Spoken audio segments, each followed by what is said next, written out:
Shirt বেরিয়ে সব থাকো বিন্দাস, লাইফ তো ঝিঙালালা 60+, সময় এটাই শুধু খেলা দেখাবার, লাখো ভাই মারো শুধু চর্চা, খাও দাও ঘোরো ফেরো খুশি রাখো মন, চাপ সব দূরে রাখো এটাই জীবন। শার্ট বেরিয়ে সব থাকো বিন্দাস, লাইফ তো ঝিঙালালা 60+। নমস্কার, 60+ লাইভ চ্যানেলে আপনাদের প্রত্যেককে স্বাগত জানাচ্ছি। আমি অমিত গোস্বামী।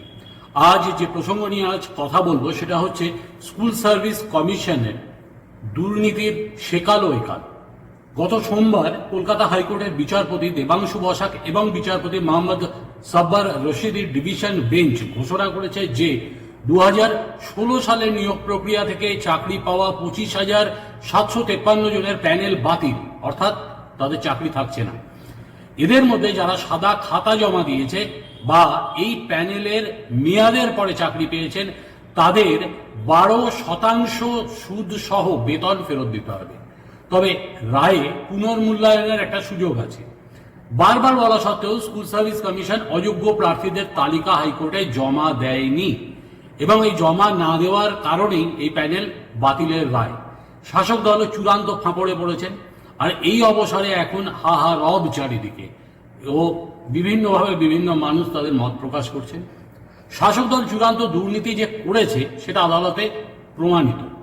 শাসক দলের অনেকেই বলছেন বাম আমলেও তো দুর্নীতি হতো, হয়তো হতো, কিন্তু তারা প্রমাণে রেখে দুর্নীতি করতেন না। বামফ্রন্ট ক্ষমতায় আসার পরে শিক্ষকদের বেতন ভদ্রস্থ হয়। এর পিছনে একটা বড় কারণ ছিল বাম সরকারকে ক্ষমতায় আনার পিছনে শিক্ষকদের অবদান যথেষ্ট ছিল। 1980 সাল থেকে 1982 সালের মধ্যে শিক্ষকদের নতুন বেতন ক্রম স্থির করে শিক্ষকদের দারিদ্র সীমা থেকে সরকার কিন্তু তুলে আনেন। ফলে সে সময়ের যে ভালো ছাত্রছাত্রীরা তারা কিন্তু স্কুল শিক্ষকের চাকরির দিকে তারা আকৃষ্ট হয়। আমি এমএসসি পাস করি 1987 সালে। তখন স্কুল সার্ভিসের জন্ম হয়নি।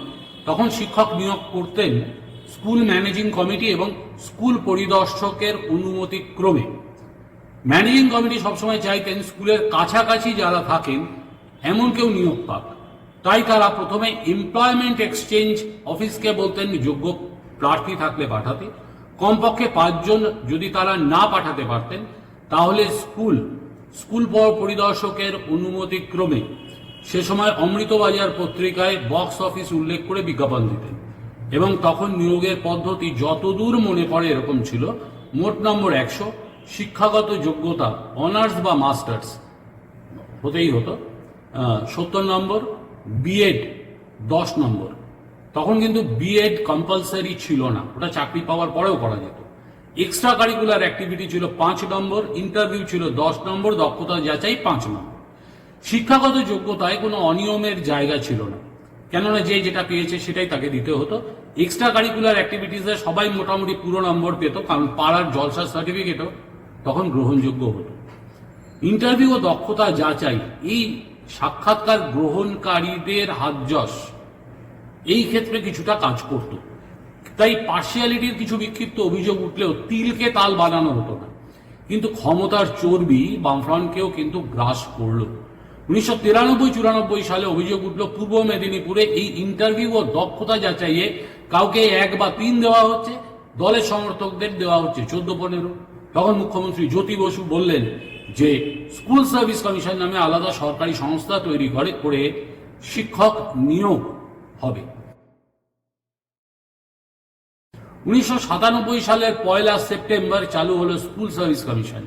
তারা নিজস্ব নিয়োগ পদ্ধতি তৈরি করলো। প্রার্থীদের স্নাতক বা মাস্টার্স এবং বিএড হতেই হবে। স্নাতক বা মাস্টার্সে নির্দিষ্ট নম্বর পেতেই হবে। তারপরে হবে পরীক্ষা, 2টি পরীক্ষা হতো, 50 ও 50 নম্বর, মোট 100 নম্বরের। তারপরে ইন্টারভিউ ও দক্ষতা যাচাই 30 নম্বরের। এর সাথে যুক্ত হতো একাডেমিক ক্ষেত্রে কে কোন ডিভিশন পেয়েছে সেই অনুযায়ী আরো 20 নম্বর, অর্থাৎ মোট 150 নম্বরের পরীক্ষা।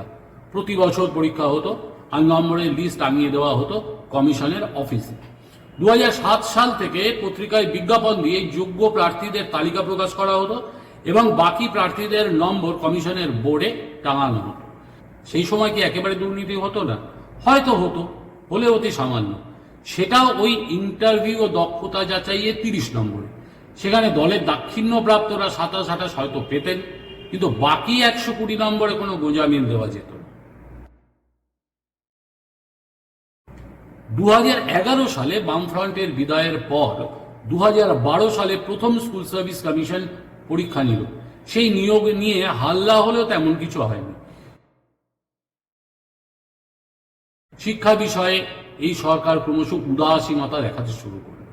2016 সালে শাসক দল শিক্ষা নিয়ে বিজ্ঞপ্তি প্রকাশ করল 20 সেপ্টেম্বর 2016-তে। তাতে বলা হলো এই প্যানেল ও ওয়েটিং লিস্ট ভ্যালিড থাকবে 1 বছর বা পরবর্তী প্যানেল প্রকাশের দিনের মধ্যে যেটা আগে থাকবে, অর্থাৎ যেটা মিনিমাম। আর পরীক্ষা হবে 100 নম্বরে। তারাই পরীক্ষা দিতে পারবেন যারা স্নাতক ও স্নাতকোত্তর এবং বিএড ডিগ্রি, এই দুটো অবশ্যম্ভাবী ছিল। এবং পরীক্ষা তাহলে কিভাবে হবে?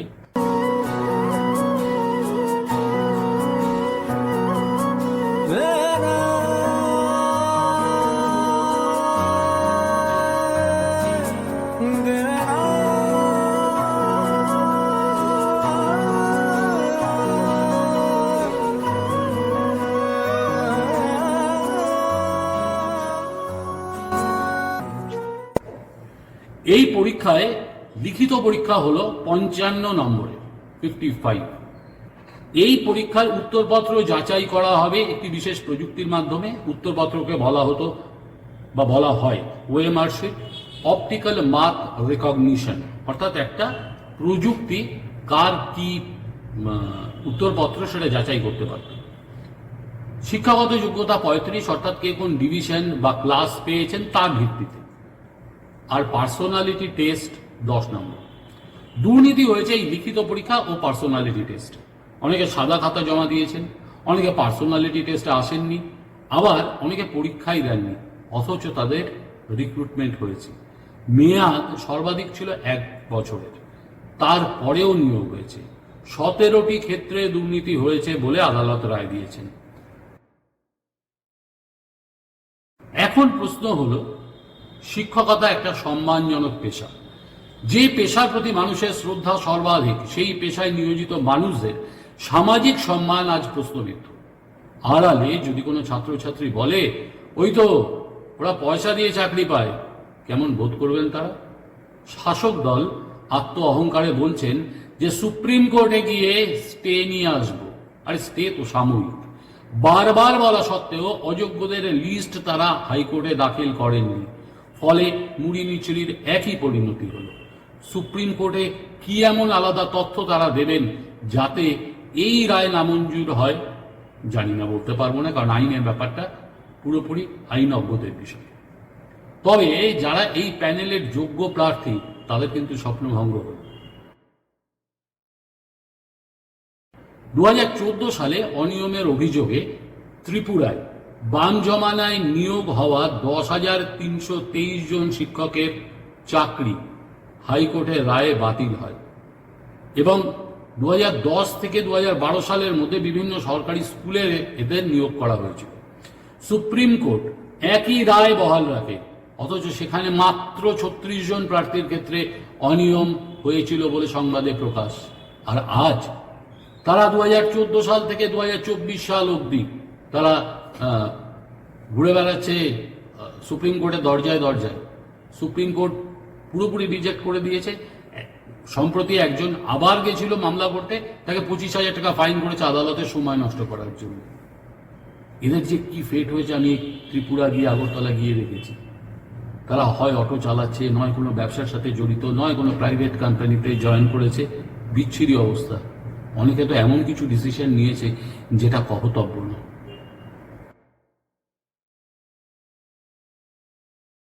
আজ মানুষ বা মানুষ গড়ার কারিগরদের সম্মান আমাদের পশ্চিমবঙ্গে মাটিতে গড়াগড়ি খাচ্ছে। আমার জীবনে সুযোগ পাওয়া সত্ত্বেও শিক্ষক না হওয়ার আফসোস একবার হয়েছিল, যেদিন আমার স্ত্রীর অবসরের দিন বিদায় সম্বর্ধনা দেওয়া হয়েছিল। এত মানুষ কাঁদছেন, এত স্মারক, এত ভালোবাসা, স্কুল তো বাদ দিন, অঞ্চল শোকার্ত। সেদিন মনে হয়েছিল কেন যে শিক্ষক হইনি। আর আজকে মনে হচ্ছে ভাবো আজ মনে হচ্ছে ভাগ্যিস শিক্ষক হয়নি। কবে কোন ফচকে ছাত্র জিজ্ঞাসা করে বসতো, কি কাকা কত দিয়ে চাকরিটা বাগিয়েছিলেন? এই পেশা আজ সেদিকে হাঁটছে।